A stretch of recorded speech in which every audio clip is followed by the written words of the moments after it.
Ide konyol Abu Nawas ternyata mampu turunkan hujan. Di sebuah kota kecil yang ramai namun penuh tingkah manusia aneh, hiduplah seorang pria yang terkenal karena kecerdikannya sekaligus kelucuannya. Siapa lagi kalau bukan Abu Nawas? Ia bukan orang kaya, bukan pula pejabat. Tapi satu hal yang membuatnya berbeda, yaitu akalnya selalu nyeleneh. Dan justru dari situlah sering muncul berkah yang tak terduga. Suatu hari, kota itu dilanda musim kemarau panjang. Sumur-sumur mulai mengering, sawah retak seperti kulit kerupuk, dan warga pun mulai panik. Mereka mendatangi istana untuk mengadu kepada raja. Baginda Raja, kalau tidak segera turun hujan, kita semua bisa sengsara, keluh seorang warga. Mendengar itu, Baginda Raja pun mengelus jenggotnya. Kita perlu seseorang yang bisa menemukan solusi, atau setidaknya menghibur rakyat agar tidak stres. Dan tiba-tiba seorang penasihat pun berkata, "Paduka yang mulia, bagaimana kalau kita panggil Abu Nawas?" Mendengar itu, raja pun tersenyum kecil. "Ah, si pembuat onar itu ya. Baiklah, panggil dia sekarang. Siapa tahu kali ini akalnya benar-benar berguna." Lalu dipanggillah Abu Nawas untuk datang ke istana. Tak lama kemudian, Abu Nawas pun datang dengan santai, memakai pakaian sederhana dan sedikit kusut. "Wahai Abu Nawas," kata Baginda Raja, "rakyat sedang kesulitan karena kemarau panjang. Apa yang bisa kau lakukan, Abu Nawas?" Abu Nawas pun menggaruk kepalanya. "Maksud Paduka, hamba harus menjadi pawang hujan ya?" "Betul Abu Nawas," sahut Baginda Raja. Lalu Abu Nawas pun berkata, "Ampun Paduka yang mulia, kalau hamba bisa mendatangkan hujan, nanti dibilang sombong. Tapi kalau hamba tidak melakukan apa-apa, nanti dibilang malas pula." Baginda Raja pun mengerutkan dahinya. "Apa maksudmu Abu Nawas?" "Hamba punya ide yang aneh Paduka, tapi harus dituruti sepenuhnya." Dan mendengar itu, Baginda Raja pun merasa penasaran. "Apa syaratnya Abu Nawas? Katakan saja." Lalu Abu Nawas pun berkata, "Ampun Paduka yang mulia, perintahkan semua warga untuk membawa ember kosong ke alun-alun besok pagi. Tapi ingat, harus ember yang paling bagus yang mereka punya Paduka." Dan kabar itu pun cepat menyebar ke seluruh pelosok kota. Dan esok harinya, seluruh warga pun datang membawa ember ke alun-alun. Ada yang dari tanah liat, kayu, bahkan yang dihias sangat cantik. Raja pun datang dan berbisik, "Abu Nawas, lalu apa yang akan kau lakukan sekarang?" Abu Nawas pun berdiri di tengah kerumunan dan berteriak, "Wahai warga semua, hari ini kita akan menunggu hujan bersama-sama." Dan warga pun saling berpandangan untuk menunggu hujan. "Abu Nawas, menunggu hujan di bawah terik matahari begini ya?" tanya seorang warga. Abu Nawas pun mengangguk dengan serius. "Betul Tuan, tapi syaratnya tidak boleh ada yang mengeluh." Awalnya semua warga pun terdiam, tapi 1 jam berlalu. 2 jam pun berlalu. Matahari semakin terik. Dan seorang warga pun mulai menggerutu. Waduh, panas sekali ini. Ini dasar ide gila Abu Nawas. Dan yang lain pun ikut menggerutu. Iya, betul sekali. Mungkin Abu Nawas cuma main-main saja. Dan keributan pun mulai muncul. Baginda Raja sendiri pun mulai kesal. Abu Nawas, ini tidak masuk akal, kata Baginda Raja. Abu Nawas pun tersenyum santai. Nah, Paduka yang mulia, lihat itu kan. Dan ternyata karena warga berkumpul, mereka mulai saling berbicara, berbagi makanan. Bahkan ada yang menawarkan air simpanan mereka kepada yang lainnya. Beberapa orang yang punya sumur masih berisi mulai mengajak tetangganya untuk berbagi. Dan Abu Nawas pun berkata, Paduka yang mulia, hujan memang belum turun, tapi lihat, hati mereka mulai turun hujan. Mereka yang tadinya pelit jadi mau berbagi, yang tadinya diam jadi peduli Paduka. Mendengar itu, Baginda Raja pun terdiam. Lalu Abu Nawas pun melanjutkan, Paduka yang mulia, kemarau bukan hanya soal air, tapi juga ujian hati. Kalau hati kering, baru benar-benar celaka. Tapi kalau hati basah oleh kebaikan, insya Allah berkah akan datang Paduka, ujar Abu Nawas. Dan tiba-tiba angin pun berhembus. Langit yang tadinya cerah mulai mendung. Warga pun mendongak ke atas. Itu ada awan tebal tuh.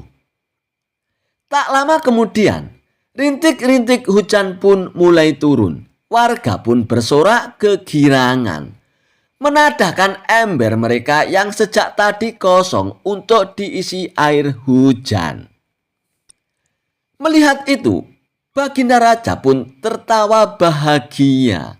Hahaha, Abu Nawas, ini kebetulan atau memang rencanamu?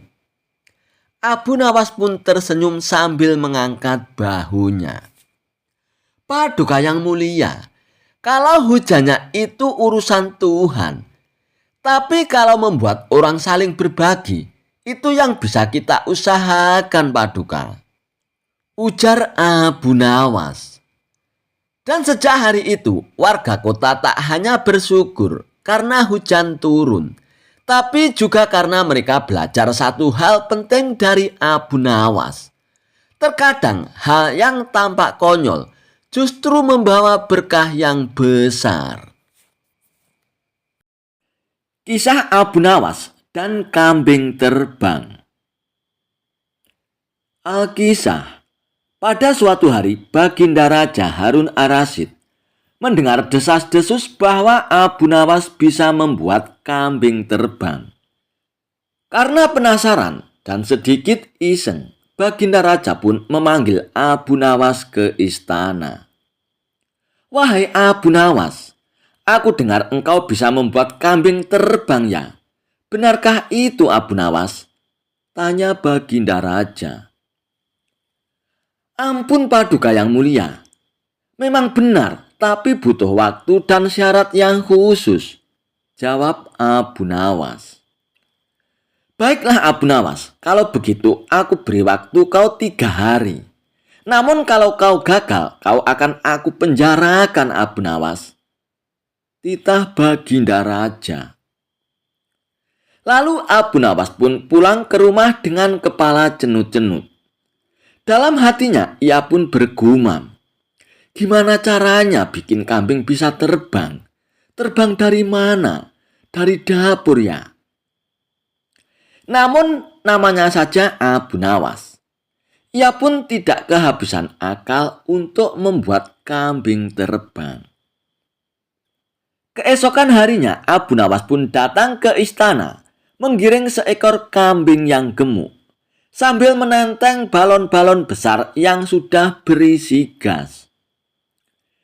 Di punggung kambing tersebut terikat bulu-bulu ayam yang berbentuk sayap yang sudah dijahit dengan rapi. Semua orang di istana pun tertawa terpingkal-pingkal melihat kambing tersebut. Namun Abu Nawas pun tetap serius. Ampun Paduka yang mulia, sebentar lagi kambing ini akan terbang. Tapi ia malu karena banyak orang yang melihat. Bisakah kita buat sepi dahulu tempat ini, Paduka? Ujar Abu Nawas. Baginda Raja pun tertawa kegelian, namun ia pun mengiyakannya.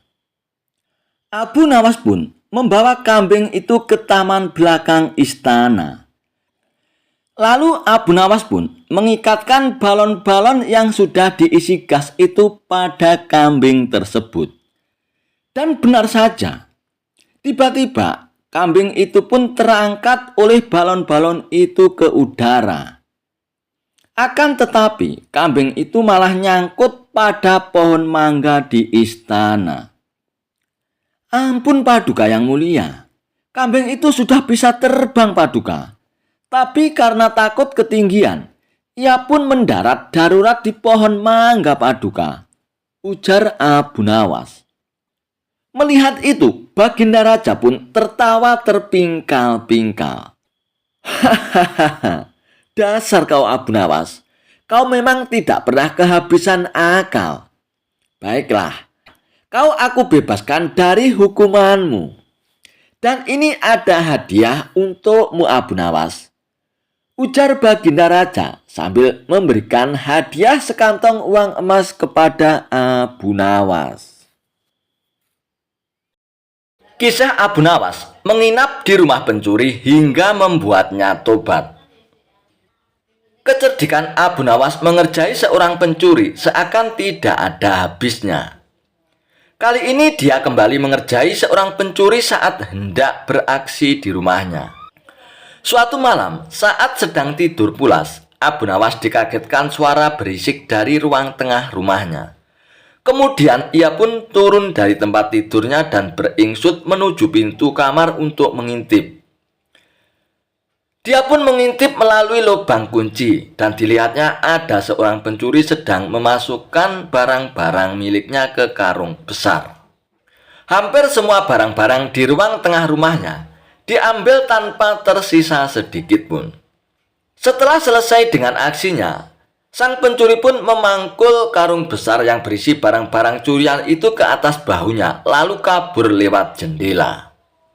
Melihat hal itu, Abu Nawas sengaja membiarkannya. Ia tidak berteriak minta tolong ataupun menghardik si pencuri, karena ingin membuatnya kapok tanpa harus menggunakan kekerasan. Ketika si pencuri sudah berjalan keluar rumah dengan membawa barang-barang curian, diam-diam Abu Nawas mengikutinya dari belakang. Setelah menempuh perjalanan lumayan jauh, si pencuri terlihat kelelahan. Bagaimana tidak, sebab barang-barang curian yang dibawanya pun sangat banyak. Dan akhirnya sampailah si pencuri di depan rumahnya. Dia segera masuk dan beristirahat. Saking capeknya, pencuri itu pun sampai lupa menutup pintunya kembali. Sehingga dengan mudah Abu Nawas pun ikut masuk ke rumah sang pencuri. Tak lama kemudian si pencuri mulai membuka karung dan mengambil barang-barang hasil curiannya. Dimulai dari barang berharga sampai barang-barang rumah tangga seperti gelas, piring, hingga mangkok. Si pencuri pun lalu meletakkan semua barang-barang tersebut sesuai dengan tempatnya, seolah baru pindahan rumah. Sementara itu, Abu Nawas terus mengamati dari belakang sambil duduk santai. Merasa curiga ada orang di sekitarnya, si pencuri pun menoleh ke belakang. Dan betapa kagetnya dia melihat Abu Nawas ada di dalam rumahnya. "Kenapa kau di sini?" tanya si pencuri setengah ketakutan. "Kamu tidak tahu ya, rumahku sekarang di sini," jawab Abu Nawas. "Kenapa kok bisa begitu? "Ini kan rumahku," balas si pencuri. "Kalau kemarin ini memang rumahmu, tapi sekarang sudah jadi rumahku karena aku sudah pindah ke sini," ujar Abu Nawas. "Pindah? Pindah bagaimana maksudmu?" tanya si pencuri kebingungan. "Coba lihat semua barang di rumah ini. Semuanya adalah milikku, jadi rumah ini adalah milikku," jelas Abu Nawas. "Kalau kamu mengusirku, aku akan berteriak bahwa kamu telah mencuri barang-barangku. Dan aku akan memukulimu," ancam Abu Nawas. Dikarenakan tidak ingin memperpanjang masalah, si pencuri pun membiarkan Abu Nawas menetap tinggal di rumahnya. Dan selama seminggu menetap di sana, Abu Nawas pun selalu menghabiskan roti yang disediakan oleh pencuri untuk dimakan. Belum lagi susu dan madu yang disimpan di lemarinya dilahap habis oleh Abu Nawas. Selama itu pula setiap hari si pencuri terpaksa tidur dengan menahan rasa lapar. "Kalau begini bukan aku yang merampok, tapi dia yang merampok semua makananku," pikir si pencuri merasa kesal. Esok harinya, si pencuri menghampiri Abu Nawas. "Tuan, bagaimana caranya supaya Tuan kembali ke rumah Tuan?" tanya si pencuri. "Sudah dibilangi aku sudah pindah di sini. Sekarang ini adalah rumahku. Buktinya barang-barangku ada di sini semua," tegas Abu Nawas. "Jadi kalau aku kembalikan semua barang-barang ini ke rumah Tuan, Tuan juga akan kembali ya?" tanya si pencuri. "Tentu saja, kalau di sini sudah tak ada barang-barangku. Jadi ini bukan rumahku lagi," balas Abu Nawas. Akhirnya, dengan susah payah si pencuri itu pun mengembalikan barang-barang ke rumah Abu Nawas. Dan sejak saat itulah Abu Nawas pun tidak lagi berada di rumah pencuri. Si pencuri pun tobat dan kini menjadi lebih tenang. Ia tidak ingin lagi berurusan dengan Abu Nawas. Pada suatu sore, ketika Abu Nawas ke warung teh, kawan-kawannya sudah lebih dahulu berada di sana. Ternyata mereka sengaja menunggu Abu Nawas. "Nah, ini dia Abu Nawas datang," kata salah seorang dari mereka. "Ada apa?" kata Abu Nawas sambil memesan secangkir teh hangat. "Kami tahu engkau selalu bisa melepaskan diri dari perangkap-perangkap Raja Harun al-Rasyid. Tetapi kami yakin kali ini engkau pasti dihukum Baginda Raja bila engkau melakukannya." Kawan-kawan Abu Nawas membuka percakapan. "Apa yang harus kutakutkan? Tak ada sesuatu apapun yang perlu ditakuti kecuali Allah Subhanahu wa Ta'ala," kata Abu Nawas menentang. "Selama ini belum pernah ada seorang di negeri ini yang berani memantati Baginda Raja Harun al-Rasyid. Bukankah begitu, hai Abu Nawas?" tanya kawan Abu Nawas. "Tentu saja tidak ada yang berani melakukan hal itu, karena itu adalah pelecehan yang amat berat. Siapa saja yang melakukannya pasti akan dipancung," kata Abu Nawas memberitahu kepada mereka. "Itulah yang ingin kami ketahui darimu. Beranikah engkau melakukannya?" tanya temannya yang lain. "Sudah kukatakan bahwa aku hanya takut kepada Allah Subhanahu wa Ta'ala saja. Sekarang apa taruhannya bila aku bersedia melakukannya?" Abu Nawas balik bertanya. "100 keping uang emas. Selain itu Baginda harus tertawa pada saat engkau pantati," tanya mereka. Bukan Abu Nawas namanya jika tidak bisa menyelesaikan sesuatu masalah. Ia menyanggupi tawaran yang amat berbahaya itu dan kembali pulang ke rumahnya. Kawan-kawan Abu Nawas merasa tidak yakin Abu Nawas sanggup untuk memantati Baginda dan membuat Baginda Raja tertawa. Karena tantangan ini sangat berat, maka kali ini Abu Nawas pun harus berhadapan dengan Al-Ghujub pemenggal kepala. Minggu depannya, Baginda Raja Harun al-Rasyid akan mengadakan jamuan kenegaraan. Para menteri, pegawai istana, dan orang-orang dekat Baginda diundang, termasuk juga Abu Nawas. Abu Nawas merasa hari-hari berlalu dengan cepat karena ia harus menciptakan jalan keluar yang paling aman bagi keselamatan lehernya dari pedang Algojo. Tetapi bagi kawan-kawan Abu Nawas, hari-hari terasa amat panjang karena mereka sudah tidak sabar menunggu pertaruhan yang amat mendebarkan itu. Persiapan-persiapan di halaman istana sudah mulai. Baginda Raja menginginkan acara itu akan digelar dengan meriah. Baginda tidak ingin mengecewakan para tamunya, terkhusus untuk raja-raja dari negeri sahabat yang datang. Akhirnya, hari yang dijanjikan pun telah tiba. Semua tamu sudah datang kecuali Abu Nawas. Kawan-kawan Abu Nawas yang menyaksikan dari jauh merasa kecewa karena Abu Nawas tidak hadir. Namun ternyata mereka keliru.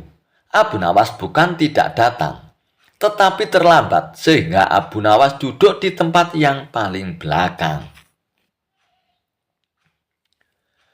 Ceramah-ceramah yang mengesankan mulai disampaikan oleh para ahli pidato. Kemudian giliran Baginda Raja Harun al-Rasyid menyampaikan pidatonya. Setelah menyampaikan pidato, Baginda melihat Abu Nawas duduk sendirian di tempat yang tidak ada karpetnya. Karena merasa heran, Baginda pun bertanya, "Mengapa engkau tidak duduk di atas karpet, Abu Nawas?" "Paduka yang mulia, hamba aturkan terima kasih atas perhatian Baginda. Hamba sudah merasa bahagia duduk di sini," kata Abu Nawas. "Wahai Abu Nawas, majulah dan duduklah di atas karpet. Nanti pakaianmu kotor karena duduk di atas tanah," Baginda Raja menyarankan. "Ampun tuanku yang mulia, sebenarnya hamba ini sudah duduk di atas karpet," jawab Abu Nawas dengan santai. Baginda Raja bingung mendengar pengakuan Abu Nawas karena Baginda melihat sendiri Abu Nawas duduk di atas lantai. "Karpet yang mana yang engkau maksudkan itu, wahai Abu Nawas?" tanya Baginda masih bingung. "Karpet hamba sendiri, tuanku yang mulia. Sekarang hamba selalu membawa karpet kemanapun hamba pergi," jawab Abu Nawas seolah-olah menyimpan misteri. "Tetapi sejak tadi aku belum melihat karpet yang engkau bawa," kata Baginda Raja tambah bingung. "Baiklah Baginda yang mulia, kalau memang ingin tahu, maka dengan senang hati hamba akan menunjukkan kepada Paduka yang mulia," kata Abu Nawas sambil beringsut-ingsut ke depan.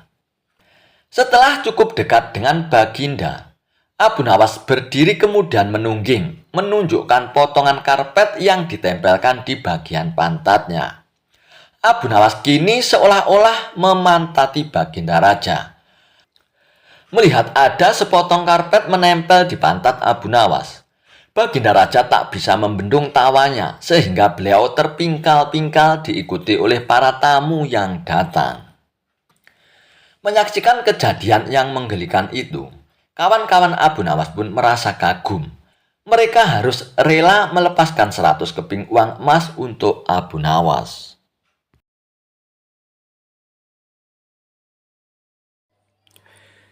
Kisah Abu Nawas mengerjai seorang tabib palsu. Suatu ketika di kota tempat tinggal Abu Nawas dihebohkan adanya tabib baru yang mengaku sakti. Dia pun sesumbar bisa mengobati penyakit apa saja. Walhasil rumahnya didatangi ratusan pasien. Padahal tabib tersebut hanyalah seorang penipu. Ia menggunakan keahlian sulapnya untuk menipu warga. Hal inilah yang membuat warga makin percaya pada kesaktian palsu sang tabib tersebut. Ada juga pasien yang tidak kunjung sembuh. Namun karena rayuan manis sang tabib palsu tersebut, ia selalu menuruti perkataannya agar kembali berobat. Sampai pada suatu ketika, Abu Nawas pun jatuh sakit yang tidak kunjung sembuh. Dan atas saran sang istri, Abu Nawas pun disuruh berobat ke tabib tersebut. Kala itu Abu Nawas belum tahu kalau tabib tersebut adalah seorang penipu. Ia pun menuruti saja saran sang istri. Namun sudah 3 kali berobat, sakit Abu Nawas pun tidak kunjung sembuh. Padahal sekali berobat bayarannya adalah 100 dinar. Dan Abu Nawas sudah menghabiskan uang 300 dinar tanpa ada sedikit pun tanda-tanda kesembuhan pada dirinya. Akibatnya Abu Nawas pun mulai curiga, jangan-jangan tabib itu seorang penipu. Seiring berjalannya waktu, Abu Nawas pun sudah sehat seperti sedia kala. Lalu terbesit dalam benak Abu Nawas untuk mengerjai tabib palsu tersebut. Aku harus mendapatkan 300 dinarku dulu. Tapi bagaimana caranya ya? Tanya Abu Nawas dalam hatinya. Setelah lama berpikir, akhirnya Abu Nawas pun menemukan ide cemerlang. Keesokan harinya, Abu Nawas pun membuka praktek pengobatan. Dan di depan rumahnya dipasang papan bertuliskan sembuh bayar 100 dinar. Kalau tidak sembuh, uang kembali 1000 dinar. Para pasien rencananya berobat ke tabib palsu mendadak memilih datang ke rumah Abu Nawas. Dan akhirnya rumah Abu Nawas pun penuh sesak oleh para pasien. Entah karena kebetulan atau bagaimana, hampir semua pasien yang diobati oleh Abu Nawas berhasil disembuhkan. Sementara rumah sang tabib palsu tersebut terlihat sangat sepi. Tidak ada seorang pasien pun yang datang ke sana. Hari ini kenapa sepi sekali ya? Tanya sang tabib dalam hatinya. Tidak selang beberapa lama, datanglah asisten tabib palsu tersebut dan mengabarkan berita tentang klinik Abu Nawas. Tuan, Abu Nawas sekarang buka praktek pengobatan, Tuan, kata asisten melaporkannya.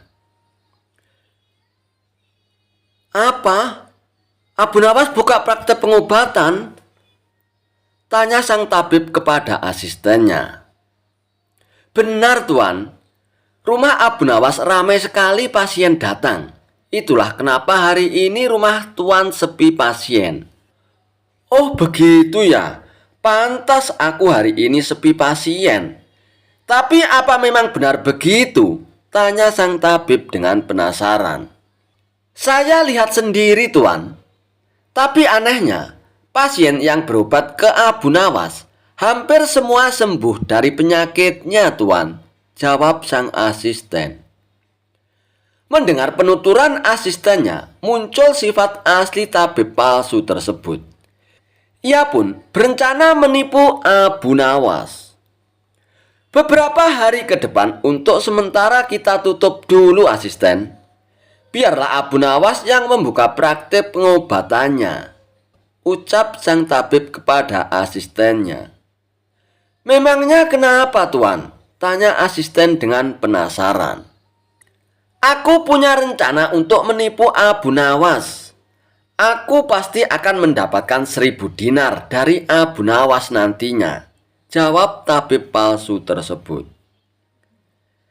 Tapi bagaimana caranya, Tuan? Tanya sang asisten bertambah penasaran. Begini, asisten. Aku akan berobat ke tempat Abu Nawas. Aku akan berpura-pura sakit pada indera perasa lidahku. Kalau ditanya sembuh atau tidak, tentu saja aku akan mengatakan tidak. Karena yang tahu sembuh atau tidak kan hanya aku, ucap tabib palsu tersebut. Dengan begitu, aku akan bisa dapat dengan mudah mendapatkan 1000 dinar dari Abu Nawas, kata sang tabib menjelaskan. Singkat cerita, datanglah tabib palsu itu ke rumah Abu Nawas. Hai Abu Nawas, aku ingin berobat kepadamu, Abu Nawas, kata sang tabib. Bukankah engkau seorang tabib? Kenapa malah berobat kemari? Tanya Abu Nawas. Ya, memang benar. Tapi di tempatku tidak ada obatnya, Abu Nawas. Makanya aku datang ke sini, jawab sang tabib. Memangnya kamu sakit apa, tabib? Tanya Abu Nawas lagi. Begini, Abu Nawas. Entah kenapa lidahku mati rasa. Aku tidak bisa merasakan apa-apa, Abu Nawas, kata sang tabib berpura-pura mengeluh.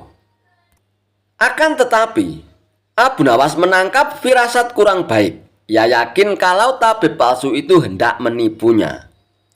Aku tidak akan tertipu untuk yang kedua kalinya. Justru kedatanganmu sudah aku tunggu-tunggu, tabib, ucap Abu Nawas dalam hatinya. Lalu Abu Nawas pun menyuruh sang tabib untuk menunggu di ruang pengobatan.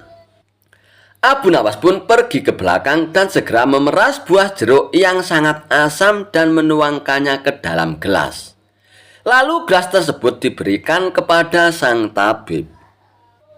Wahai tabib, ini obatnya sudah jadi. Minumlah sekarang, ucap Abu Nawas. Ketika sang tabib meminumnya, mukanya mendadak berkerut menahan rasa kejut. Kamu menipu aku ya, Abu Nawas. Ini bukan obat, tapi air jeruk yang sangat kecut, Abu Nawas, kata sang tabib dengan emosi. Alhamdulillah, berarti lidahmu sudah tidak lagi mati rasa, tabib. Sekarang bayarlah ongkosnya, yaitu 100 dinar, pinta Abu Nawas. Waduh, aku keceplosan. Gagal lagi rencanaku, pikir sang tabib palsu tersebut. Lalu sang tabib itu pun terpaksa memberikan uang 100 dinarnya kepada Abu Nawas. Tapi sang tabib tidak putus asa. Ia pun terus berusaha agar bisa mendapatkan 1000 dinar dari Abu Nawas. Hari berikutnya, ia pun kembali mendatangi Abu Nawas. Hai Abu Nawas, aku mau berobat lagi, Abu Nawas, kata sang tabib palsu tersebut. Oh, silakan tabib. Apa lidahmu masih mati rasa lagi? Tanya Abu Nawas meledeknya. Bukan, Abu Nawas. Kali ini penyakitnya berbeda, jawab sang tabib. Luar biasa. Ternyata kamu punya banyak stok penyakit ya, tabib. Kali ini apa penyakitnya? Tanya Abu Nawas lagi. Aku hilang ingatan, Abu Nawas, jawab tabib tersebut. Apakah kamu kesandung kasus korupsi, tabib? Makanya hilang ingatan, tanya Abu Nawas. Enak saja kamu, Abu Nawas. Memangnya aku pejabat apa? Jawab tabib dengan nada protes. Baiklah, sekarang kamu tunggu di sini sebentar. Aku akan mengambilkan obatnya, tabib, ucap Abu Nawas. Tidak beberapa lama kemudian, Abu Nawas pun kembali menemui sang tabib palsu. Ini obatnya, tabib, silakan diminum, kata Abu Nawas sambil memberikan gelasnya. Aku tidak mau minum air ini, Abu Nawas, ucap tabib tersebut. Loh, memangnya kenapa, tabib? Katanya ingin sembuh, kok tidak mau minum obatnya, ucap Abu Nawas. Lah ini kan perasan air jeruk seperti kemarin, Abu Nawas. Aku tidak mau minum, kata sang tabib menolaknya. Alhamdulillah, tanpa meminumnya pun kamu sudah sembuh, tabib. Sekarang bayar 100 dinar lagi, pinta Abu Nawas. Sudah sembuh? Sembuh dari mana, Abu Nawas? Apanya yang sembuh? Kamu jangan mengada-ada, Abu Nawas, protes sang tabib tersebut. Nah, buktinya kamu masih ingat dengan obat yang kemarin aku berikan. Berarti sakit hilang ingatanmu sudah sembuh, tabib, jelas Abu Nawas. Untuk kedua kalinya, rencana sang tabib palsu mengalami kegagalan juga.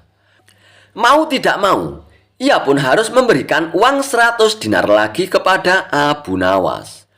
Kurang ajar Abu Nawas, ternyata tidak sebodoh yang kukira, pikir tabib palsu tersebut. Tidak terima dengan dua kegagalan yang dialaminya, tabib palsu itu pun berpikir keras untuk bisa mengalahkan Abu Nawas. Setelah merenung agak lama, akhirnya ia pun mendapatkan ide. "Aku pasti akan berhasil kali ini," ungkap tabib dengan rasa yakin. Kali ini ia pun berpura-pura buta. Si tabib palsu itu pun berjalan ke rumah Abu Nawas dengan bantuan tongkat di tangannya. Setelah tiba di tempat Abu Nawas pun sempat kaget dengan penuh rasa iba.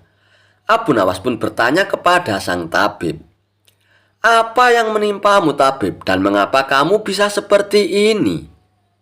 Si tabib palsu itu pun menjawab, "Tolonglah aku, Abu Nawas, mataku tiba-tiba buta, sembuhkanlah aku, Abu Nawas," ucap tabib tersebut. Tabib palsu itu pun kemudian dipersilakan masuk dan duduk di ruang pengobatan oleh Abu Nawas. Setelah mengamati dengan seksama, Abu Nawas pun akhirnya menyadari bahwa itu adalah tipuan belaka.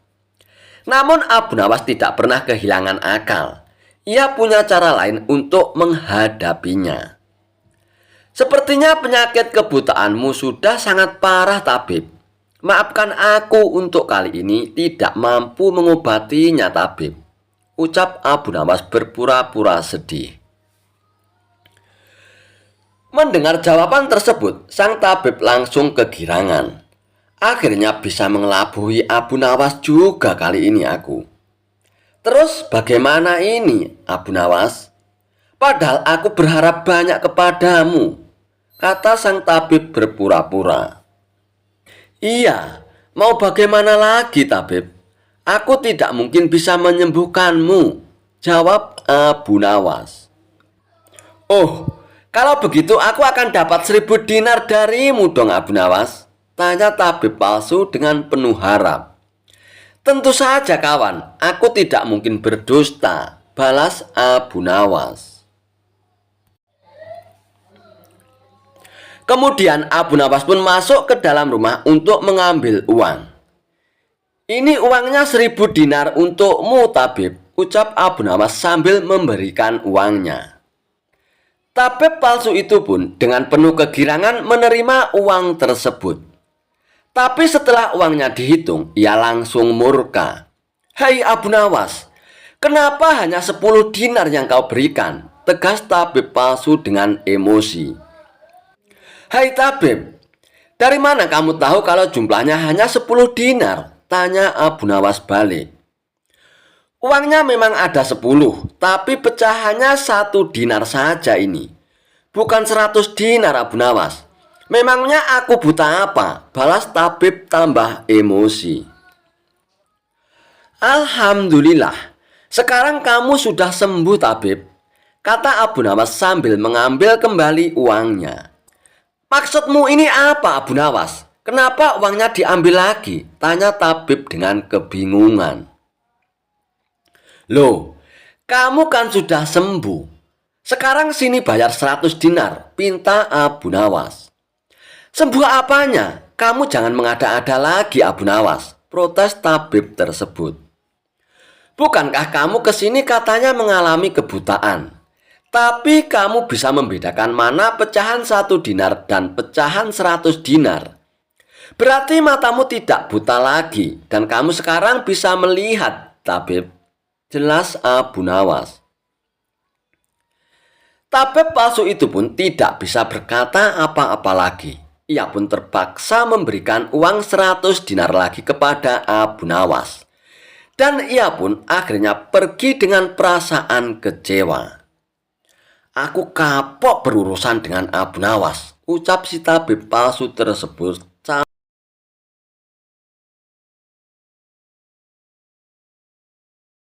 Kisah Abu Nawas mengerjai pencuri yang mengaku menantu Tuhan. Dikisahkan, pada suatu hari ada seorang pencuri yang ingin masuk ke rumah Abu Nawas. Namun ia mencobanya dengan cara yang lain. Karena diketahui Abu Nawas adalah orang yang tidak mudah untuk dikelabui. Sebelum datang ke rumah Abu Nawas, pencuri itu pun sudah memikirkan strateginya. Sesampainya di rumah targetnya, yakni rumah Abu Nawas, pria tersebut langsung mengetuk pintu dan mengucapkan salam. Assalamualaikum. Kemudian sang pemilik rumah yakni Abu Nawas membukakan pintu dan menjawab salamnya. Waalaikumsalam. Dan ketika membuka pintu, Abu Nawas pun bingung lantaran tidak mengenal pria asing yang datang ke rumahnya itu. Kamu siapa? Ada keperluan apa malam-malam datang ke rumahku? Tanya Abu Nawas. Berbekal ide yang sudah dipersiapkan sebelumnya, pria itu pun menjawab dengan hal yang tidak masuk akal. Berharap misalnya ini berhasil. Mencuri di rumah Abu Nawas dengan dalih bahwa dirinya adalah menantu Tuhan.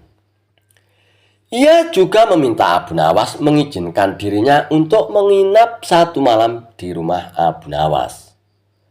Terlebih lagi Abu Nawas sangat taat kepada Allah Subhanahu wa Ta'ala. Maka sebagai menantu Tuhan, pria itu pun merasa berhak untuk masuk ke rumah sang pujangga tersebut. Lalu apa hubungannya dirimu takut dengan Allah Subhanahu wa Ta'ala dengan kamu menginap di rumahku? Ujar Abu Nawas. Wahai Abu Nawas, ketahuilah bahwa yang sedang berdiri di depanmu ini adalah menantu yang selalu kau muliakan selama ini, Abu Nawas. Aku adalah menantu Tuhanmu, ucap pria tersebut. Oh, kamu menantu Tuhan ya? Menantu Allah Ta'ala? Tanya Abu Nawas mulai curiga. Ya Abu Nawas, jawab pria tersebut dengan singkat. Kemudian Abu Nawas pun mengajak pria itu untuk masuk ke suatu tempat. Di dalam hati pria tersebut mengatakan misinya akan berhasil mengelabui Abu Nawas. Ternyata Abu Nawas mengajaknya ke masjid dan mempersilahkan pria itu tidur di dalamnya. Pencuri tersebut kaget dan bertanya, mengapa ia diajak ke tempat ini? Tadi kan kau bilang menantu Allah Ta'ala, dan masjid ini adalah rumah Allah. Jadi silakan menginap. Kisah Abu Nawas antara sahabat dan keyakinan. Abu Nawas, kata Baginda Raja Harun Ar-Rasyid. Daulat Paduka yang mulia, jawab Abu Nawas. Aku akan berterus terang kepadamu bahwa kali ini engkau aku panggil bukan untuk kupermainkan atau aku perangkap. Tetapi aku benar-benar memerlukan bantuanmu Abu Nawas, kata Baginda Raja. Apakah gerangan yang bisa hamba lakukan untuk Paduka yang mulia? Tanya Abu Nawas. Ketahuilah Abu Nawas, bahwa beberapa hari yang lalu aku mendapat kunjungan dari negeri sahabat. Kebetulan rajanya beragama Yahudi. Raja itu adalah sahabat karibku hingga begitu berjumpa denganku, dia langsung mengucapkan salam secara Islam. Aku tidak menduga sama sekali. Tanpa pikir panjang, aku membalas salamnya sesuai dengan ajaran agama kita, yaitu kalau mendapat salam dari orang yang tidak beragama Islam, hendaklah dijawab dengan wasamu alaikum atau kecelakaan bagi kamu. Dan tentu saja dia merasa tersinggung. Dia menanyakan mengapa aku tega membalas salamnya yang penuh dengan doa keselamatan dengan jawaban yang mengandung kecelakaan. Saat itu sungguh aku tak bisa berkata apa-apa selain diam. Dan pertemananku dengan dia selanjutnya tidak berjalan sebagaimana mestinya. Aku berusaha menjelaskan bahwa aku hanya melaksanakan apa yang dianjurkan oleh ajaran agama Islam. Akan tetapi dia tidak bisa menerima penjelasanku. Aku merasa bahwa pandangannya terhadap Islam tidak semakin baik, tetapi malah sebaliknya. Namun, bila engkau mempunyai alasan lain yang bisa aku terima, kita akan tetap bersahabat. Begitu kata sahabat karibku itu. Kalau hanya itu persoalannya, mungkin hamba bisa memberikan alasan yang dikehendaki Raja Sahabat Paduka itu yang mulia, kata Abu Nawas meyakinkan Baginda Raja. Mendengar kesanggupan Abu Nawas, Baginda Raja pun amat riang dan ia pun berulang-ulang menepuk pundak Abu Nawas. Wajah Baginda Raja yang semula gundah gulana, seketika itu juga berubah menjadi cerah. Cepat katakan wahai Abu Nawas, jangan biarkan aku menunggu, kata Baginda Raja tak sabar. Baginda yang mulia, memang sepantasnya lah kalau Raja Yahudi itu menghaturkan ucapan salam keselamatan dan kesejahteraan kepada Baginda. Karena ajaran Islam memang menuju keselamatan dari siksa api neraka dan kesejahteraan menuju surga. Bukankah Islam mengajarkan tauhid yang berarti tidak menyekutukan Allah Subhanahu wa Ta'ala, juga termasuk tidak menganggap Allah mempunyai anak? Nah, ajaran tauhid ini tidak dimiliki oleh agama-agama lain, termasuk agama yang dianut Raja Yahudi Sahabat Paduka itu. Ajaran agama Yahudi menganggap Uzair adalah anak Allah. Maha suci Allah dengan anggapan itu dan tidak pantas Allah mempunyai anak. Sedangkan orang Islam membalas salam dengan ucapan wassalamu alaikum atau kecelakaan bagi kamu. Bukan berarti mendoakan agar kamu celaka. Akan tetapi, semata-mata karena ketulusan dan kejujuran Islam yang masih bersedia memperingatkan orang lain atas kecelakaan yang akan menimpanya, bila mereka tetap berpegang teguh pada keyakinan yang keliru. Dan seketika itu juga kegundahan Baginda Raja Harun Ar-Rasyid pun sirna. Dan kali ini saking gembiranya, Baginda Raja pun menawarkan agar Abu Nawas memilih sendiri hadiah apa yang disukainya. Namun Abu Nawas tidak memilih apa-apa karena ia berkeyakinan bahwa tidak selayaknya ia menerima upah dari ilmu agama yang ia sampaikan. Kisah Abu Nawas berak di atas raja hingga dijatuhi hukuman mati. Apa jadinya jika ada orang yang tidak punya akhlak terhadap rajanya? Pasti sang raja akan sangat marah hingga bisa memberikan hukuman yang cukup berat kepada orang tersebut. Dan hal inilah yang juga dilakukan oleh Abu Nawas kepada Baginda Raja Harun Ar-Rasyid.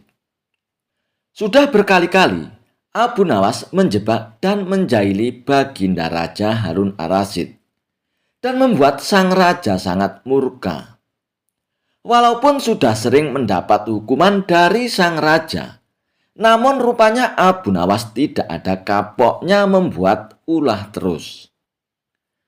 Salah satu kelakuan gila Abu Nawas yaitu pernah berak di atas Baginda Raja. Peristiwa lucu inilah yang membuat Baginda Raja sangat marah dan memberikan hukuman mati kepada Abu Nawas. Dikisahkan, pada suatu hari Baginda Raja Harun Ar-Rasyid mengadakan suatu perjalanan untuk menjelajahi hutan-hutan. Dan untuk kegiatan itu, lalu Baginda Raja pun mengajak Abu Nawas dan beberapa pengawal untuk menemaninya. Sang raja juga mengingatkan kepada pengawalnya untuk selalu menjaga kebersihan lingkungan. Dan menjaga kebersihan lingkungan adalah salah satu undang-undang yang harus dipatuhi oleh seluruh rakyat negeri itu. Dan siapapun yang berani melanggarnya, maka akan dikenakan sanksi hukuman mati. Lalu sang raja pun berkata kepada Abu Nawas dan para pengawalnya, "Wahai kalian semua, aku ingatkan kalian tentang pentingnya undang-undang untuk menjaga kebersihan lingkungan. Siapapun dilarang buang air besar di sungai kecuali aku. Apabila hendak buang air besar di sungai, harus lebih dahulu izin kepadaku. Siapapun yang melanggar undang-undang ini, maka akan dikenakan sanksi hukuman mati. Paham kalian semua? Ucap Baginda Raja. Siap Paduka yang mulia, sahut para pengawal. Kemudian, sang raja dan rombongan pun melanjutkan perjalanan menjelajahi hutan. Ketika perjalanan berada di tengah hutan, tiba-tiba perut sang raja mules dan kebelet untuk buang air besar. Aduh, stop dulu pengawal, stop. Berhenti dulu. Kita berhenti di sini dulu pengawal. Perutku sakit, aku mau buang air besar dulu. Aku sudah tidak tahan pengawal, ucap Baginda Raja. Dan akhirnya, perjalanan pun dihentikan. Lalu Baginda Raja pun mencari sungai untuk buang hajatnya.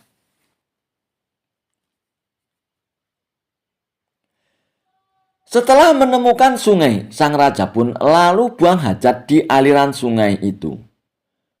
Kondisi aliran sungai yang digunakan sang raja untuk buang hajat mengalir menuju ke arah utara. Dan pada waktu yang bersamaan, Abu Nawas juga ikut kebelet untuk buang air besar. Dia pun kebingungan mau buang air besar di mana. Tetapi dengan nekatnya, Abu Nawas lalu memutuskan pergi menuju sungai untuk buang air besar. Dengan sembrononya, Abu Nawas lalu berak di sungai tempat sang raja buang hajat. Tepatnya di atas sang raja yang airnya mengalir ke arah Baginda Raja. Dengan leganya, Abu Nawas pun lalu berak di sungai itu. Dan ternyata kotoran Abu Nawas lalu terbawa aliran sungai yang menuju ke arah Baginda Raja. Dan tidak terduga, ternyata kotoran Abu Nawas yang terbawa aliran sungai mendekati Baginda Raja. Dan ketika Baginda Raja melihat ada pisang goreng yang menuju ke arahnya, beliau pun lalu marah dan naik pitam. Hei, siapa yang buang air besar di atasku dan beraninya buang air besar di sungai ini? Ini kotoran siapa? Kurang ajar ini, tidak ada akhlak, ucap Baginda Raja dengan wajah geram. Dan tentu saja peristiwa ini melanggar undang-undang yang sudah dibuat oleh Baginda Raja. Lalu Baginda Raja pun memerintahkan pengawalnya untuk mencari tahu siapa yang berani berak di sungai itu. Dan setelah diselidiki, ternyata itu semua adalah perbuatan Abu Nawas. Dan atas perbuatan dan kesalahan itu, lalu Abu Nawas pun dibawa ke pengadilan kerajaan. Setelah menjalani sidang pengadilan, kerajaan pun akhirnya memutuskan memberikan sanksi hukuman mati kepada Abu Nawas. Namun, sebelum Abu Nawas dihukum mati, kerajaan memberikan sebuah kesempatan terakhir kepada Abu Nawas untuk membela diri. Wahai Abu Nawas, atas kesalahanmu melanggar undang-undang, kamu dijatuhi hukuman mati. Namun kerajaan memberikan suatu kesempatan kepadamu untuk membela diri Abu Nawas. Silakan memberikan pembelaan Abu Nawas, seru Baginda Raja. Lalu Abu Nawas pun memutar-mutar otaknya untuk melakukan pembelaan. Setelah berpikir sejenak, lalu Abu Nawas pun berkata kepada Baginda Raja, "Wahai Paduka yang mulia, sebenarnya aku ini sangat rela dihukum mati. Tapi perkenankanlah hamba untuk menyampaikan beberapa alasan, hingga hamba berani berak bersama Paduka di sungai. Sebenarnya, justru itu bukti atas kesetiaan hamba kepada Paduka yang mulia," ucap Abu Nawas. Mendengar perkataan Abu Nawas, membuat Baginda Raja pun terheran-heran dan tidak mengerti maksud Abu Nawas. "Wahai Abu Nawas, apa maksudmu dari perkataan itu?" tanya Baginda Raja. "Wahai Paduka yang mulia, maksud hamba adalah bahwa kotoran Paduka yang mulia harus hamba kawal dengan kotoran hamba, kemanapun kotoran Paduka yang mulia pergi. Dan kotoran hamba harus berada di belakang kotoran Paduka yang mulia. Dan ini adalah akhlak dan bukti kesetiaan hamba kepada Paduka yang mulia. Justru yang harus dihukum mati adalah rakyat Baginda Raja yang berani berak di bawah aliran sungai Baginda Raja berak. Karena kotorannya telah lancang berani mendahului kotoran Paduka yang mulia." Mendengar penuturan Abu Nawas, Baginda Raja pun termanggut-manggut kagum atas alasan Abu Nawas yang masuk akal itu. Dan atas alasan itulah akhirnya Abu Nawas pun terbebas dari hukuman mati. Dan tidak hanya itu, Abu Nawas pun malah justru diberikan hadiah oleh Baginda Raja atas jasa dan pengorbanan Abu Nawas kepada Baginda Raja. Kisah Abu Nawas bakar tenda demi mengalahkan raja. Suatu ketika, Baginda Raja Harun Ar-Rasyid menantang Abu Nawas dalam suatu perlombaan. Ajang lomba itu adalah tenda siapa yang paling ramai dan paling banyak dikunjungi oleh pengunjung, maka dialah yang menang. Mengapa menantang Abu Nawas untuk perlombaan tersebut? Bisa jadi, Baginda Raja Harun Ar-Rasyid sangat senang dengan kecerdikan Abu Nawas dalam menyelesaikan tantangan. Singkat cerita, tantangan itu pun disetujui oleh Abu Nawas. Tepat di alun-alun kerajaan dan waktu pun sudah ditentukan. Aturannya adalah, tenda siapa yang paling ramai dikunjungi orang, mulai pukul 12 siang hingga pukul 24 malam. Bukan hal yang sangat sulit bagi Baginda Raja untuk membuat tendanya ramai dikunjungi orang-orang. Sejak dimulainya perlombaan, tenda Baginda Raja sudah ramai dikunjungi para warga. Bagaimana tidak? Selain tenda Baginda Raja besar, di dalam tenda juga disediakan hiburan serta aneka makanan dan minuman. Siapapun yang datang ke tenda tersebut sudah pasti terhibur dan konsumsinya tercukupi. Berbeda dengan tenda milik Abu Nawas. Selain tendanya kecil tidak sebesar milik Baginda Raja, di tempat itu juga tidak ada hiburan apalagi makanan.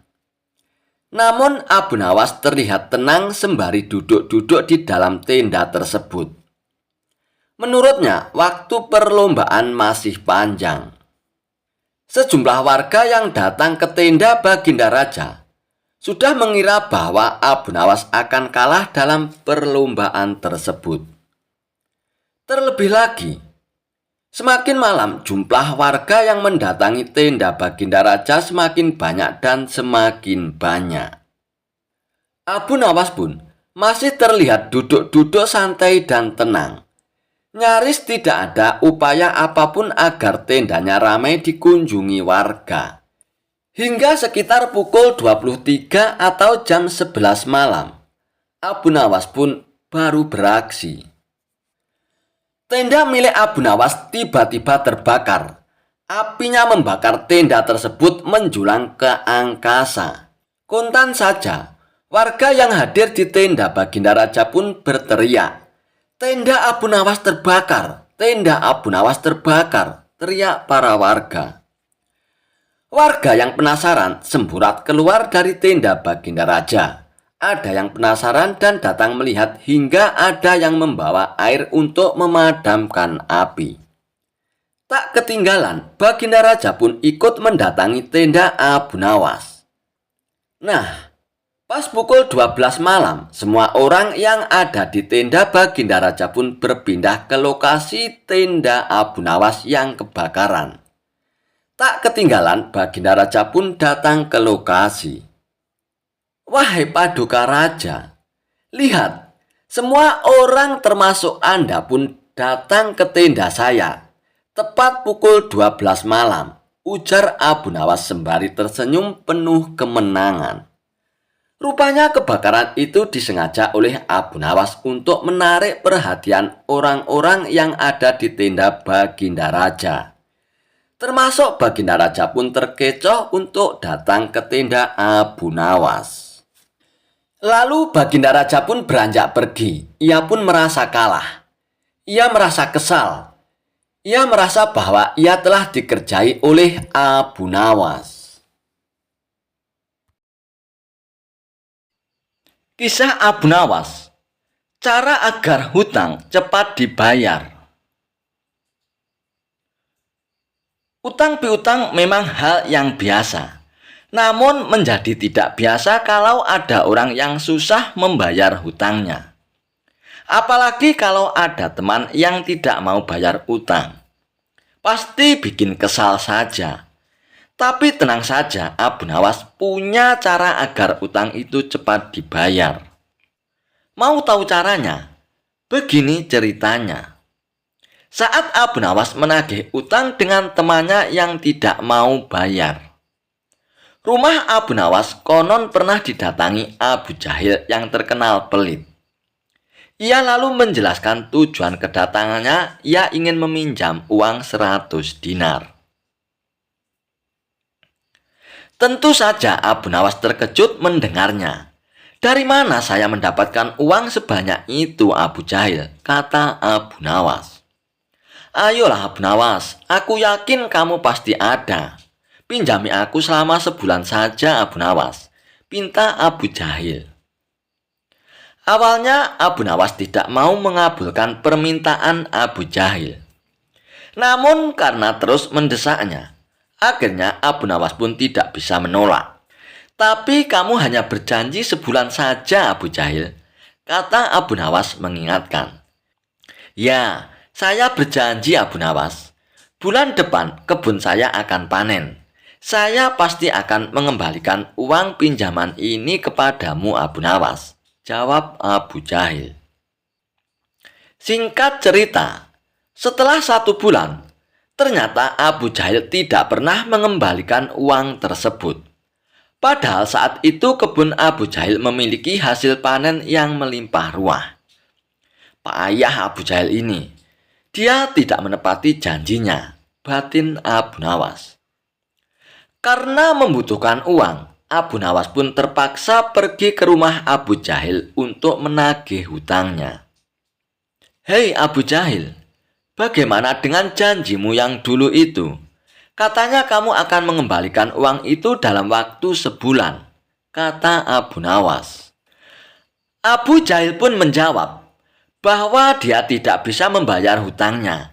Ia beralasan bahwa uang hasil kebunnya digunakan untuk mengobati saudaranya yang sedang sakit. "Jangan khawatir Abu Nawas, saya pasti akan membayar hutangku bulan depan," kata Abu Jahil.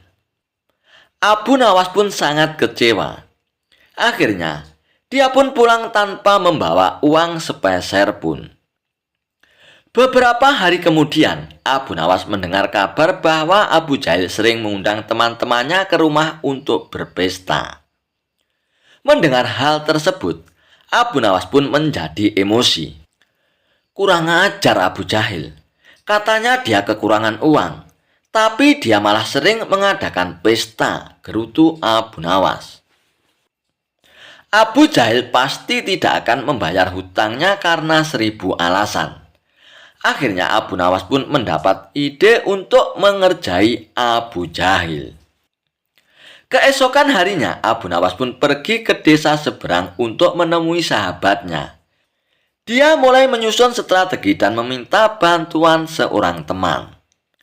Setelah strateginya matang, Abu Nawas pun segera mendatangi rumah Abu Jahil. "Mengapa kamu di sini Abu Nawas? Aku sudah bilang kan, jika akan mengembalikan utangku itu bulan depan," kata Abu Jahil. "Jangan salah paham Abu Jahil. Aku di sini bukan untuk menagih hutang. Aku ingin mengajakmu bertemu dengan orang pintar, jawab Abu Nawas. Ada perlu apa emangnya Abu Nawas? Tanya Abu Jahil dengan penasaran. Begini Abu Jahil, di desa seberang katanya ada dukun pesugihan yang bisa membuat kita kaya. Aku ingin mencobanya di sana, jawab Abu Nawas. Benarkah Abu Nawas itu? Oke Abu Nawas, aku ikut. Aku juga ingin kaya, kata Abu Jahil girang mendengar adanya tawaran dukun pesugihan itu. Singkat cerita, Abu Nawas dan Abu Jahil tiba di rumah dukun pesugihan tersebut. Setelah memanggil keduanya, dukun itu pun bertanya, "Apa yang kamu lakukan di sini?" Abu Nawas kemudian mengutarakan keinginannya agar ia ingin kaya tanpa bekerja. "Ah, itu mudah saja. Tapi syaratnya ada loh," kata sang dukun. "Apa syaratnya, dukun?" tanya Abu Nawas. "Syaratnya harus ada yang dikorbankan. Tapi jangan khawatir, korbannya tidak harus dari keluarga. Orang lain juga bisa dikorbankan. Tapi orang lain itu adalah orang yang terkait dengan hartamu," jawab sang dukun. "Apa maksudmu? Aku tidak mengerti," tanya Abu Nawas lagi. "Ya, misalnya siapapun yang berutang uang kepadamu, orang itu dapat digunakan sebagai korban, meskipun dia bukan anggota keluargamu," jawab sang dukun. "Bagaimana jika orang itu tidak mau?" tanya Abu Nawas. "Kamu tidak perlu minta izin kepada orang tersebut. Nanti ia akan jadi korban tanpa ia sadari dan tiba-tiba mati dengan mengerikan," kata dukun menjelaskan. "Aku mengerti. Oke, aku setuju," jawab Abu Nawas sambil memandang Abu Jahil. Abu Jahil yang merasa dikorbankan langsung gemetar. Dukun itu kemudian mengajari Abu Nawas mantra sebagai ritualnya. Setelah kembali dari rumah dukun tersebut, di tengah jalan Abu Nawas berkata kepada Abu Jahil, "Hei Abu Jahil, kamu tidak perlu mengembalikan hutangmu 100 dinar itu. Saya ikhlas Abu Jahil," ucap Abu Nawas.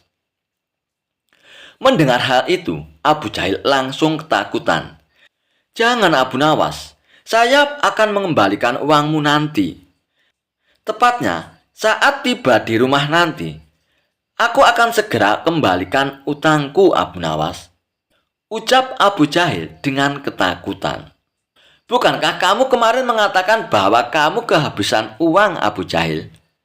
goda Abu Nawas. "Saya masih punya uang banyak Abu Nawas. Mungkin aku membohongimu," kata Abu Jahil. Akhirnya, Abu Jahil pun segera mengembalikan uang pinjamannya kepada Abu Nawas di hari itu juga, sejumlah 100 dinar. Setelah diselidiki, terungkap bahwa dukun yang didatangi Abu Nawas dan Abu Jahil itu adalah sahabat Abu Nawas. Taktik ini sengaja diatur oleh Abu Nawas dan kawannya, agar Abu Jahil segera melunasi hutang-hutangnya. Dan memang cerdas sekali akal Abu Nawas. Suatu hari, Baginda Raja memerintahkan pengawalnya untuk memanggil Abu Nawas datang ke istana. Dan dalam waktu tidak terlalu lama, Abu Nawas pun sudah berada di hadapan Baginda Raja. "Hei, apa kabar Abu Nawas? Sudah lama kau tidak datang kemari. Apakah aku harus menunggumu lebih dulu untuk datang ke istana? Untuk melepas kangenku ini Abu Nawas," sapa Baginda Raja kepada Abu Nawas untuk berbasa-basi.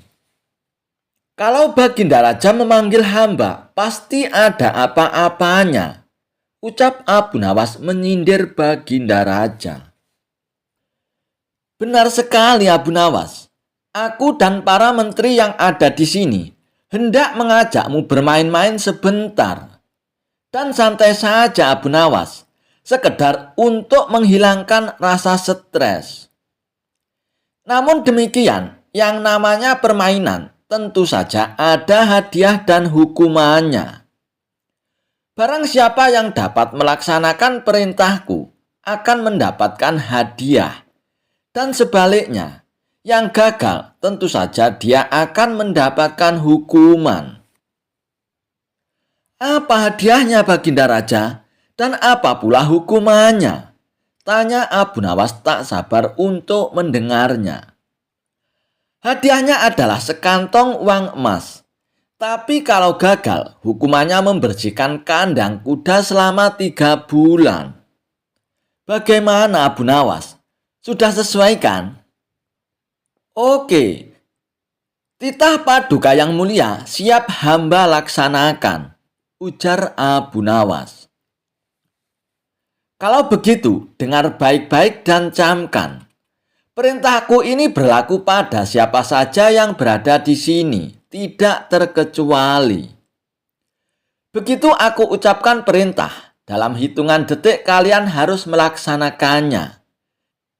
Dan barang siapa yang gagal, hukuman membersihkan kandang kuda siap menanti di depan mata. Bagaimana, bisakah dimulai sekarang? Siap paduka yang mulia, ujar para menteri secara serempak. Namun Abu Nawas agak terlambat mengucapkan kata siap. Dan si cerdik Abu Nawas ini pun mulai mencium gelagat yang tidak wajar dari permainan ini. Dan Abu Nawas pun mulai waspada.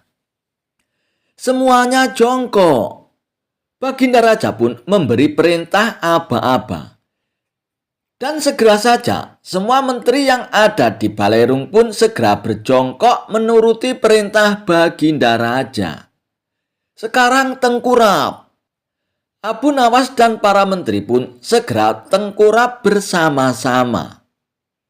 Sekarang berdiri. Para menteri dan Abu Nawas pun langsung berdiri. Dilarang menginjak karpet. Mendengar perintah Baginda Raja, Abu Nawas pun celingukan. Lantai Balerung istana itu tidak ada yang kosong dari karpet. Semua dilapisi oleh karpet. Namun, para menteri yang memang sudah diatur sebelumnya menuju ke tempat masing-masing.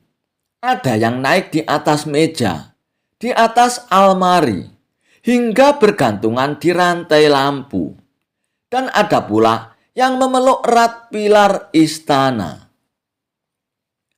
Pokoknya sudah tidak ada lagi tempat yang lowong buat Abu Nawas.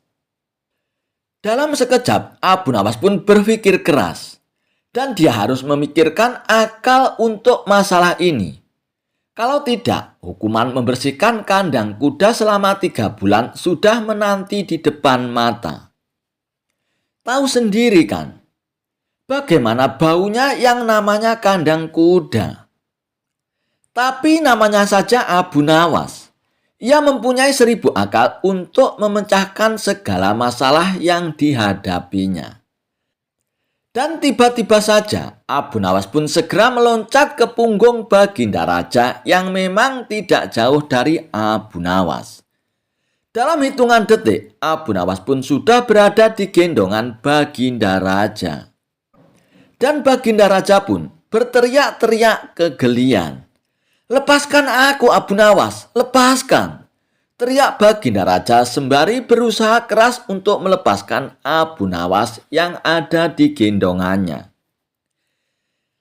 Akan tetapi Abu Nawas tak mau melepaskannya, justru semakin erat memeluknya. Dan semakin Baginda Raja berusaha untuk melepaskan Abu Nawas, semakin keras pula Abu Nawas memeluk Baginda Raja. "Lepaskan aku Abu Nawas, lepaskan. Aku merasa kalah Abu Nawas," ucap Baginda Raja menyudahi lelucon yang konyol itu. Dan mau tak mau, Baginda Raja pun harus merelakan sekantong uang emasnya jatuh ke pelukan Abu Nawas. Pada suatu waktu, Abu Nawas dipanggil oleh Baginda Raja Harun ar-Rasyid untuk datang ke istana.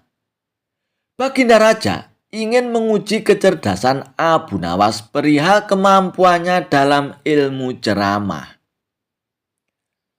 Wahai Abu Nawas, mulai Jumat depan, kamu yang bertugas untuk berkhotbah Abu Nawas, titah Baginda Raja. Waduh, tapi saya kan penyair Paduka. Saya bukan. Kenapa Abu Nawas? Kamu mau menolak perintahku ya? Bukan begitu Paduka yang mulia. Tapi ada apa dengan khotib yang biasanya berkhotbah? Tapi aku mau mendengar khotbah darimu Abu Nawas. Memangnya tidak boleh ya? Tapi apalagi Abu Nawas? Pokoknya kamu harus berkhotbah dan saat berkhotbah tidak boleh ada jamaah yang tertidur karena mendengar khotbah darimu Abu Nawas. Ujar Baginda Raja. Baiklah Paduka yang mulia. Saya akan melaksanakan titah Paduka yang mulia. Ujar Abu Nawas. Namun Abu Nawas pun merasa lemas dengan perintah itu. Wah, gawat nih, kata Abu Nawas saat diantar prajurit keluar gerbang istana. Gawat gimana maksudmu Abu Nawas? Bentak prajurit. Kamu mau menolak perintah Paduka yang mulia Abu Nawas? Kamu mau dihukum gantung ya? Bukan begitu prajurit. Baiklah, Jumat depan saya akan berkhotbah. Keringat dingin pun membanjiri tubuh Abu Nawas. Ia sama sekali belum pernah berkhotbah. Sama sekali belum pernah berpidato di depan umum. Baik sekedar menyampaikan informasi, apalagi menasihati orang dengan ayat-ayat suci. Ia kan seorang penyair, bukan pengkhotbah. Kalau membual di warung-warung, dia sih jagonya. Kalau mengarang cerita dan melantunkan syair, itu sudah biasa. Dan sekarang, mau tidak mau, Abu Nawas harus melaksanakan perintah Baginda Raja. Sebab kalau tidak, seperti yang diketahuinya, Baginda Raja pun tidak segan-segan menghukum Abu Nawas dengan hukuman yang seberat-beratnya. Saat sholat Jumat pun tiba, Abu Nawas pun belum tahu apa yang akan dikhotbahkannya. Pikirannya masih blank. Dia datang saja ke masjid dengan pengawasan yang ketat dari prajurit-prajurit kerajaan. Kalau-kalau Abu Nawas hendak melarikan diri. Para jamaah yang telah mengetahui bahwa Abu Nawas yang akan menjadi khotib Jumat itu memiliki pikiran yang beragam. Ada yang merasa kasihan karena Abu Nawas bakal kena hukuman. Ada yang jadi malas ke masjid. Ada juga yang penasaran dengan isi khotbah yang akan dibawakan oleh Abu Nawas. Salah seorang jamaah pun memberanikan diri menegur Abu Nawas. Hai Abu Nawas, nanti akan bawakan tema apa saat berkhotbah? Belum tahu juga saya. Mau bawa temakan apa nantinya? Memangnya kamu bisa ya Abu Nawas? Sebenarnya aku merasa kasihan denganmu. Udahlah Abu Nawas, kabur aja ke negeri lain. Mumpung masih ada kesempatan. Daripada kena hukuman pancung nantinya. Abu Nawas pun makin tidak bisa berkonsentrasi. Udahlah kawan. Jangan nanya-nanya melulu. Bikin orang makin tak enak aja. Dan setelah takmir masjid memberikan pengumuman, saatnya Abu Nawas pun maju. Abu Nawas pun naik ke mimbar dengan jantung seakan mau copot. Keringat pun membanjiri wajahnya, seolah setiap saat dia habis berwudu. Mata para jamaah pun menatap tajam ke arah Abu Nawas. Mereka memandang seakan telah tiba malaikat maut menunggu perintah untuk mencabut nyawanya. Para prajurit kerajaan menatap tajam mengawasi Abu Nawas. Kalau dia melarikan diri. Suasana Jumatan pun menjadi mencekam. Abu Nawas telah berdiri di atas mimbar. Assalamualaikum warahmatullahi wabarakatuh.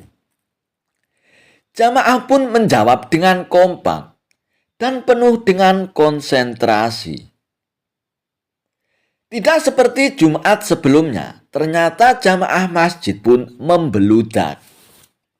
Banyak juga jamaah yang berdatangan dari daerah lain. Jamaah pun melober hingga ke gerbang istana.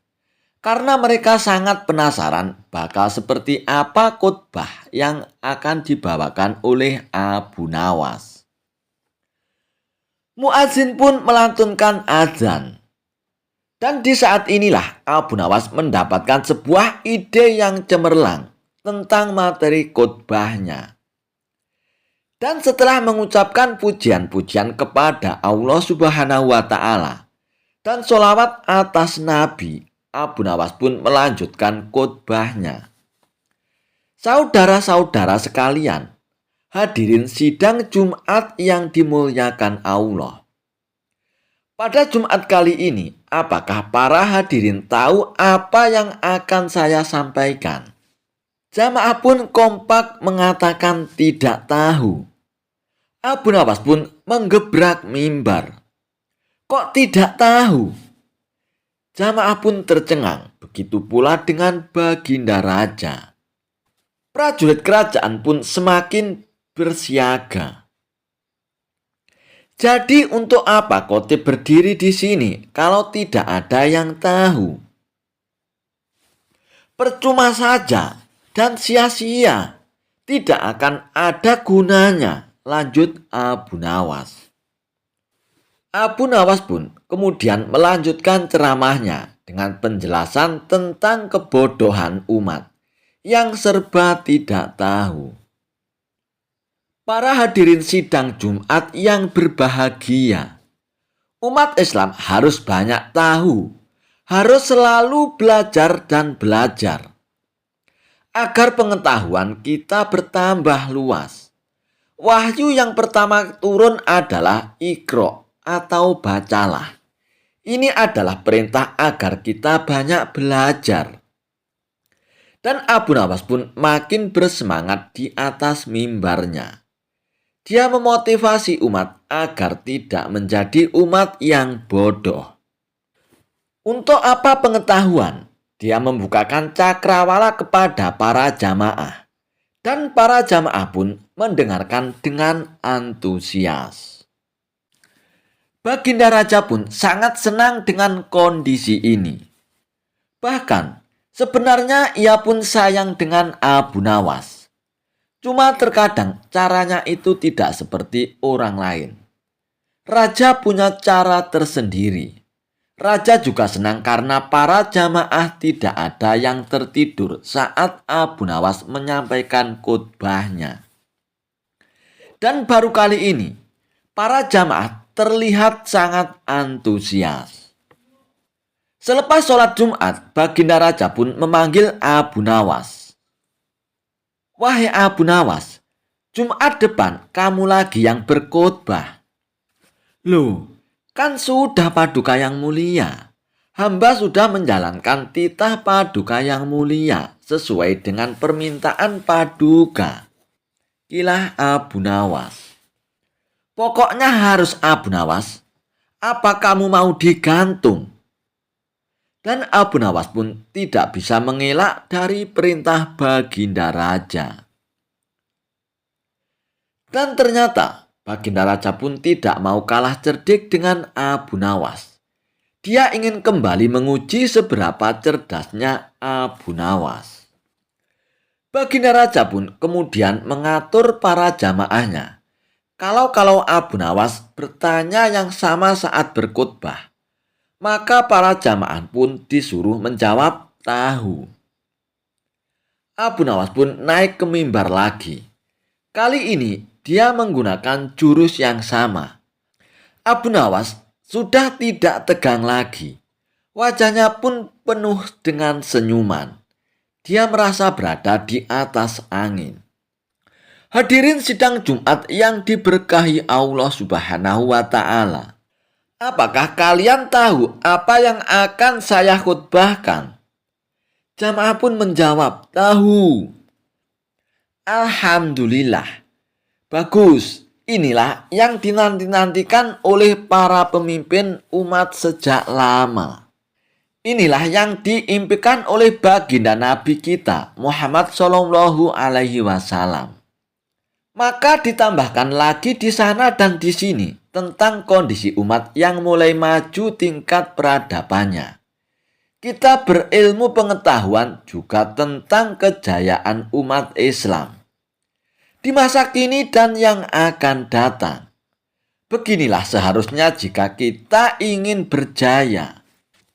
Dan baginda Raja pun hanya bisa senyum-senyum sendiri. Dia tidak menyangka Abu Nawas bisa seenteng ini lolos dari perangkapnya. Tetapi dia pun senang juga karena para jamaah tidak ada yang tertidur sama sekali.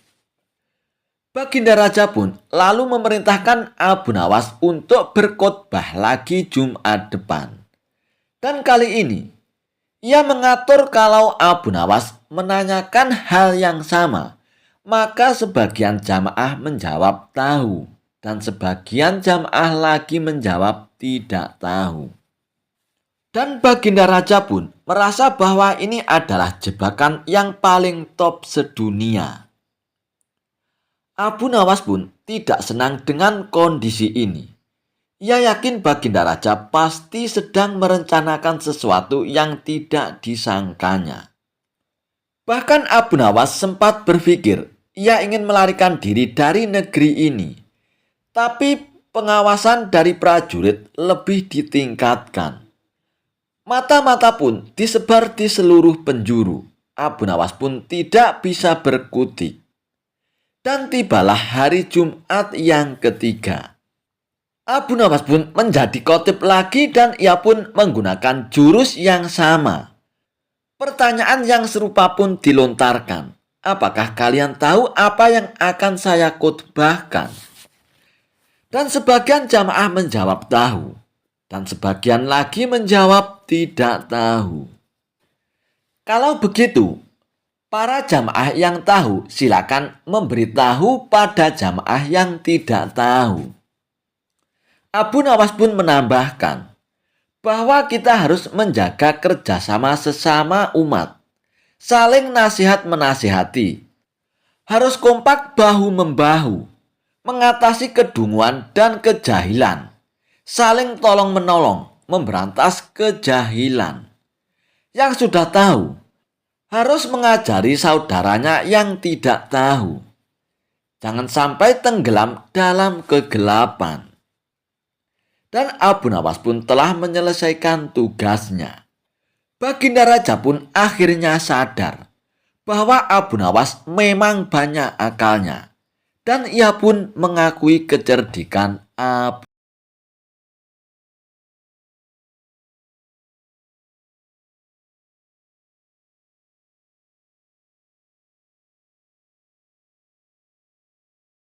Kisah Abu Nawas dihukum masuk ke kandang singa. Karena usil, Abu Nawas sampai membahayakan nyawa Baginda Raja. Dan karenanya Baginda Raja menjadi sangat murka dengan ulah Abu Nawas itu. Sebenarnya perbuatan Abu Nawas semata-mata hanya ingin membalas atas perlakuan Baginda Raja kepadanya. Pasalnya, bukan sekali dua kali saja Abu Nawas juga beberapa kali hampir celaka karena perbuatan usil Baginda Raja. Saat ini Baginda Raja diselimuti amarah yang sangat memuncak. Cari Abu Nawas, tangkap dan bawa ke sini. Beberapa pengawal kerajaan pun langsung berangkat menuju rumah Abu Nawas. Sesampainya di sana, mereka langsung menangkap Abu Nawas dengan kasar. "Hai pengawal, apa-apaan ini? Apa salahku?" tanya Abu Nawas dengan ketakutan. "Kami diperintahkan Baginda Raja untuk menangkapmu, Tuan Abu Nawas. Kalau kamu menolak, kami tetap akan membawamu dengan cara paksa," jawab para pengawal. Abu Nawas pun hanya bisa pasrah. Ia kemudian digiring ke istana dan dihadapkan kepada Baginda Raja. "Ampun Paduka yang mulia, kenapa hamba diperlakukan kasar begini?" tanya Abu Nawas. "Hai Abu Nawas, kamu jangan pura-pura tidak tahu ya. Kamu telah membuat aku murka, Abu Nawas. Perbuatan usilmu kemarin hampir saja membuatku mati. Kamu memang keterlaluan dan sangat kurang ajar, Abu Nawas," jawab Baginda Raja dengan penuh emosi. "Maafkan hamba Paduka yang mulia, hamba sedang kilap," ucap Abu Nawas. "Saat ini sudah tidak ada maaf bagimu, Abu Nawas. Kamu harus dihukum mati," bentak Baginda Raja. "Lalu dengan cara apa hamba dihukum mati, Paduka? Dipancung atau digantung?" tanya Abu Nawas. "Bukan Abu Nawas, bukan dengan cara seperti itu. Karena hukuman seperti itu hanya jadi bahan lelucon bagimu saja nantinya," balas Baginda Raja bertambah emosi. Abu Nawas pun menangkap keseriusan pada diri Baginda Raja. "Sepertinya Paduka tidak main-main. Ia terlihat sangat murka padaku," pikir Abu Nawas. Bahkan para menteri dan prajurit menundukkan kepalanya.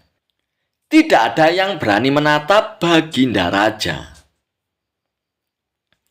"Hai pengawal, masukkan Abu Nawas ke kandang singa," teriak Baginda Raja memecah keheningan. Para menteri dan segenap prajurit terkejut mendengar perintah Baginda Raja. Karena walau bagaimanapun, Abu Nawas adalah sosok yang baik. Sering berjasa mengungkap kasus-kasus di dalam istana yang sulit terpecahkan. Mereka tidak sampai hati melihat Abu Nawas tewas mengenaskan diterkam singa buas. Akan tetapi, karena ini adalah titah Baginda Raja, tidak ada seorang pun yang berani untuk menentangnya. Lalu tiba-tiba seorang penasihat istana pun berkata, "Ampun Paduka yang mulia, apakah tidak berlebihan hukuman yang diberikan kepada Abu Nawas? Bukankah lebih baik bila Abu Nawas dihukum penjara saja?" Ujar penasihat istana coba membela Abu Nawas. "Kalau kau tidak suka dengan keputusanku, kau boleh ikut Abu Nawas masuk ke dalam kandang singa," penasihat, hardik Baginda Raja. Sang penasihat istana pun hanya terdiam. Ia tidak berani untuk membantah Paduka Raja. Sementara Abu Nawas pun tertunduk lesu mendengar keputusan tersebut. Tubuhnya langsung lemas dan gemetaran. Namun ketika hendak dimasukkan ke kandang singa, Abu Nawas pun berkata, "Ampun Paduka yang mulia, hamba ikhlas menerima hukuman ini, dan hamba sudah pasrah. Tapi berilah waktu hamba 3 bulan. Hamba ingin agar di akhir kematian disibukkan oleh amal ibadah." Mendengar permintaan Abu Nawas, sejenak Baginda Raja pun terdiam. Tidak beberapa lama kemudian Baginda Raja pun berkata, "Baiklah Abu Nawas, aku kabulkan permintaanmu. Tapi selama itu pula, kamu harus hidup dalam penjara dan kamu dilarang menemui keluargamu. Abu Nawas pun menyetujui syarat tersebut. Dan kalau diperkenankan, bolehkah saya minta satu permintaan lagi, Paduka? Tutur Abu Nawas. Apalagi permintaanmu, Abu Nawas? Tanya Baginda Raja. Supaya kehidupan hamba di dalam penjara tidak membosankan, izinkan hamba memberi makan singa yang ada di kandang, Paduka, jawab Abu Nawas. Oh, tidak masalah, Abu Nawas. Nanti ruang penjaramu bersebelahan dengan kandang singa, ujar Baginda Raja. Maka dimasukkanlah Abu Nawas ke penjara. Pada bulan pertama, Abu Nawas melalui waktu dengan beribadah. Sedangkan tiap pagi dan sore hari, diisinya dengan memberi makan singa. Pada bulan kedua dan ketiga, Abu Nawas makin tekun beribadah. Ia juga lebih rajin memberi makan singa. Abu Nawas memperlakukan singa itu layaknya sebagai seorang sahabat. 3 bulan pun akhirnya berlalu dan tibalah saatnya bagi Abu Nawas untuk menjalani hukuman atas perintah Baginda Raja. Beberapa pengawal istana pun memasukkan Abu Nawas ke kandang singa. Sementara para menteri yang ikut menyaksikan merasa iba dengan nasib Abu Nawas. Akan tetapi tiba-tiba terjadi peristiwa tidak terduga saat Abu Nawas berada di dalam kandang singa. Singa tersebut tidak menerkam Abu Nawas, tapi justru menjilati kaki dan tangan Abu Nawas. Abu Nawas pun membalasnya dengan mengelus-elus tubuh dan kepala singa tersebut. Singa yang terkenal buas ini mendadak tunduk dan menurut kepada Abu Nawas. Sontak saja pemandangan itu membuat mereka yang hadir menjadi terkejut dan terheran-heran. Abu Nawas ternyata punya kesaktian, ujar salah satu menteri. Dikarenakan singa itu tidak mau menerkam Abu Nawas, akhirnya Abu Nawas pun dikeluarkan dari kandang singa dan disuruh menghadap Baginda Raja.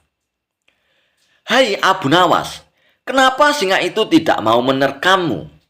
Kamu punya kesaktian apa, Abu Nawas? Tanya Baginda Raja dengan heran. Paduka yang mulia, sama sekali hamba tidak punya kesaktian apa-apa, jawab Abu Nawas. Tapi kenapa singa itu tidak mau memakanmu, Abu Nawas? Tanya Baginda Raja lagi. Begini Paduka yang mulia, selama 3 bulan ini, hamba rutin memberi singa itu makan dan minum. Dan hamba juga memperlakukan dia dengan baik. Oleh sebab itulah, hamba tidak dimangsanya. Sebab dia pikir hamba adalah orang yang berjasa bagi dia. Padahal hanya 3 bulan hamba memperlakukan dia dengan baik, Paduka.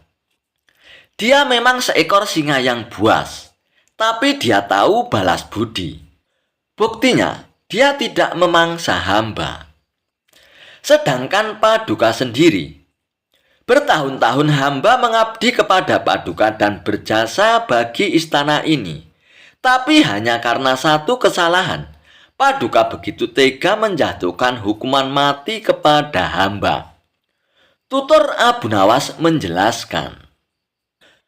Mendengar penuturan Abu Nawas, akhirnya Baginda Raja pun menyadari akan kesalahannya.